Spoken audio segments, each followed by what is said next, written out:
Hey everyone, welcome back. Today I'm going to be covering a topic that's probably the most asked question when it comes to exercise and lifting, and the question is, what weight should I be using? And the answer is that it depends. It depends on the style of lifting you're doing. And so for people who are starting out with weightlifting, whether you're wanting to lose weight, you're wanting to tone up, just feel better about your body in general, try a new style of exercise, whatever it is, when you first start weightlifting, it's recommended that you do more of an endurance style. And endurance meaning you're doing 15, 18, 21 reps at a time, so high rep and lower weight. And by lower weight, it's so hard choosing a weight because it is super individualized. Every person's going to be different when they start out. But what I typically tell people, especially with endurance, the first few reps are probably going to feel very easy for you because you are going lightweight. The first 3, 4, 5 might just feel pointless. But you want to choose a weight that by the second to last, the third to last, right around that area, you're starting to really hurt. You know, you can't do many more and you're getting almost to that point of failure. In lifting, you kind of aim for failure, which is super cool. But yeah, second, third to last is when it really should start hurting. Yeah, I'll talk more about form and stuff later on in the video, but that's kind of a good rule of thumb. Second to third to last. You can't do much more. If it's too easy the entire time, go up and weight for sure. But if you are aiming for this endurance style and you only get to 11, 10, 9, whatever reps, maybe go down a little bit and try it again. No shame in going down in weight. If you are doing more of a hypertrophy style, you can go a little heavier with this, but it's kind of that same type as endurance. You're wanting to do higher reps. This is the cell swelling, you know, getting a pump like people say at the gym. I don't know if y'all are familiar with that kind of jargon, but typically with hypertrophy, your higher reps as well, 10, 12, 15 range. With a little bit lower reps though, you want to compensate for higher weight. If you are training for strength, then obviously you're going to want to use higher weight. Strength training, a lot of people do their 1 rep max, but you can also do, 3 reps, 4 reps, 5 reps is getting kind of high for strength training. But with these, you go as heavy as you can, go as heavy as you can do those 3 reps, as heavy as you can do 4. However, if your form starts to fail, you can't do that weight. And that might be hard to hear for some people, but if you cannot maintain proper form with the weight you've chosen, you need to go down in weight. I have a couple examples coming up of super common exercises that I see people who do incorrectly, and it could just be because they don't know how to do the form correctly in the first place. However, I think oftentimes it is because the weight chosen is just a little bit too heavy. If you're going too heavy and your form is compromised, well, let me start with this. So I'm going to use shoulder, like lateral raises as an example. When you're doing these lateral raises, you're tearing muscle fiber in your shoulders. It hurts. Your body doesn't really like to be hurt. It's a survival mechanism. It's not into it.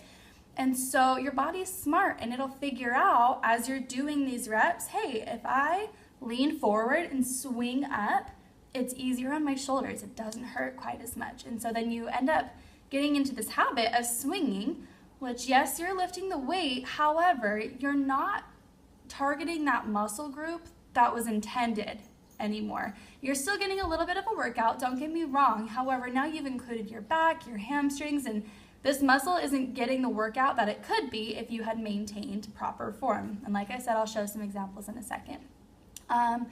The other problem with bad form is that you can hurt yourself. Okay, you're probably aware of this, but a lot of injuries can come from just not doing the right form. Yeah, that's pretty self-explanatory. I don't need to go into that too much, but if your form isn't good, try going down in weight. I have on my Instagram, I've been sharing form tips a lot lately, because I know that was my biggest struggle when I first started out. I didn't even want to start out weightlifting because I was embarrassed. I didn't really know what I was doing, and I was afraid that if I tried, I'd hurt myself. And so I've been sharing a lot of proper do's and don'ts on different forms of different exercises. Again, I see the ones I've shared, I see a lot in the gym being done incorrectly, and it's not necessarily that the person's obviously trying to do it wrong. They might just not know how to do it. So check out my Instagram, it's on my stories that have been highlighted on my profile under the workout section. I have a bunch on there. I'm going to continue to add to those. So check those out as far as form is. There's a zillion YouTube videos, a zillion things you can find on Google if you don't know how to do something. But make sure that form is correct.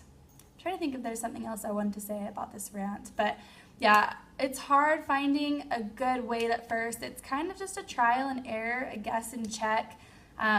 If you have an exercise you want to do, choose a lower weight at first. If all of the reps are really easy, then on your next set, just go a little bit higher. And if that's a little too high, go a little lower.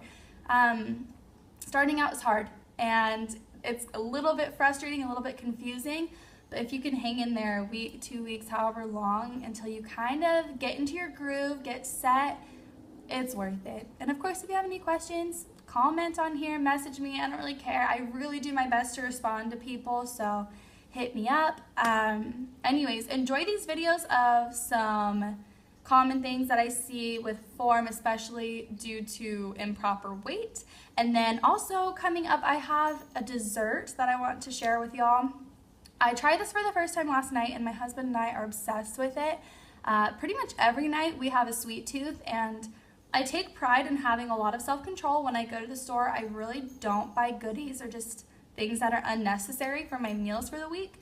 But it sucks when I'm laying in bed at night and all I want is a Symphony bar. That's been my biggest craving lately. And so I made this yogurt bark that it's so good. You'll see in a second, but love me some healthy desserts. I love you guys. Let me know if you have questions or video requests. I have a couple ideas coming up, but if you guys have something you'd rather see more, I'd rather help out. So that's it.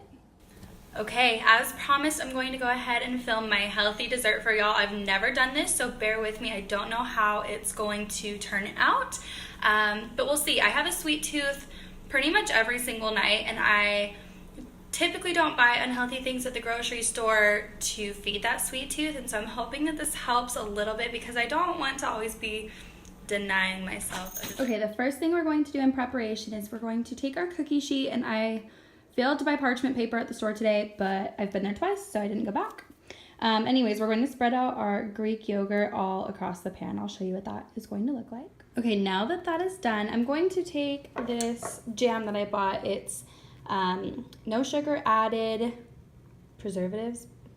Yeah, preserves. Okay, now that the yogurt is on my pan, I'm going to take this jam that I bought. It's a no sugar added. There's still sugar in it because that is what fruit is made out of, but there's no sugar added. I've put it into this bag, and I'm going to go ahead, let's see how this works.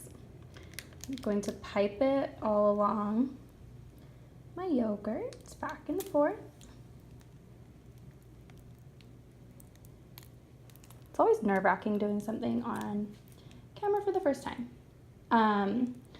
Also, I wanted to mention I used Greek yogurt. You can use plain yogurt, that's not a problem. I prefer Greek yogurt because it's basically just a more dense version of yogurt, and that means it is a little bit higher protein, which is just a bonus for the snack, but like I said, normal yogurt will suffice. I know there's a lot of people who don't really love Greek yogurt. So now I'm going to do the same with a syrup that I will show you in just a moment. Okay, so I just did the same exact thing with this chocolate syrup. This is from Walden Farms. It's a calorie-free chocolate syrup, and I think it tastes pretty good. Their whole line pretty much tastes good. They have other flavored syrups. They have salad dressings. The only thing I really haven't loved from them was their barbecue sauce, but you win some, you lose some.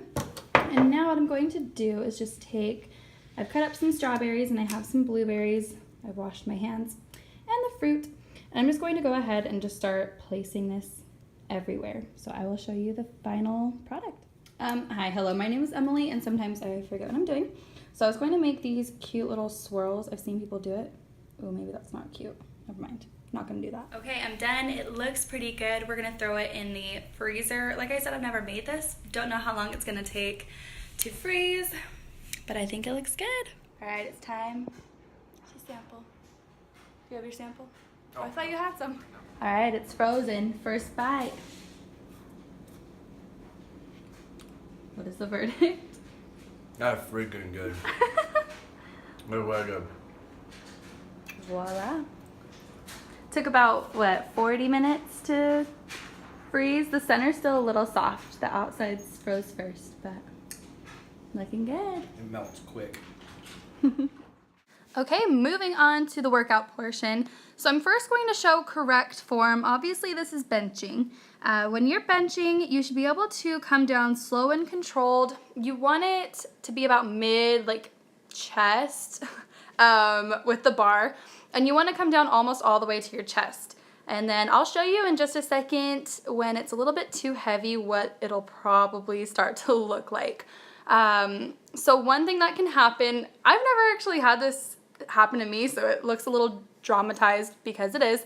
But if one side feels a little bit heavier than another, sometimes people will start to overcompensate by lifting one of their legs.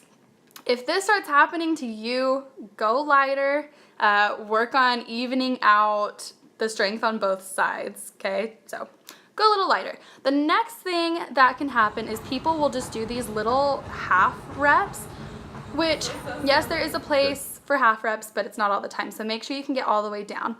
And then the last thing people will do is arch their back a ton. It's not good for your back to do this. As you can see, my butt even is coming off of the bench. So if any of these happen, please go lighter. Okay, moving on to squatting form. So proper form, you should be able to come down to at least 90-degree angle with your knees. Your chest should be held high. Your toes should be pointed outward just a tiny bit. If you take a wider stance, your toes will point out more. But for a typical squat, just a little bit outward. And then, yeah, I'm going to show you what it might look like if you're going a little bit too heavy. The first thing that your body might do to try and overcompensate for too heavy of a weight is just not do a complete rep. As you can see, these ones are so much more shallow than the last ones. I'm not going down to 90 degrees. The second thing your body will try and do is it'll overcompensate by dropping your chest a little bit lower. As you can see, ready, there's a drop, and then you kind of sway your hips forward. This can cause so many injuries. Please don't do this. Go lighter. This is probably my most cringeworthy moment when I see people squatting and their knees start to buckle inward. This can cause so many injuries. It will shred your knees. If your knees start to buckle in, lower the weight and focus on keeping them pointed outward. Okay, last workout I'll go over is overhead shoulder press. When you have a correct weight, you should be able to come down to a 90-degree angle, no more, no less, and be able to come right back up, doing these reps slow and controlled. Now, when you go a little bit too heavy, let's see, that'll come in a second here. But when you go too heavy, a lot of people will arch their back intensely. It changes which muscles are being activated, and it makes it a little bit easier. So people will arch their back, but they'll also come down super low and bounce the weight back up, making it easier. So go a little lighter. Anyways, I hope this was helpful, and have a great day.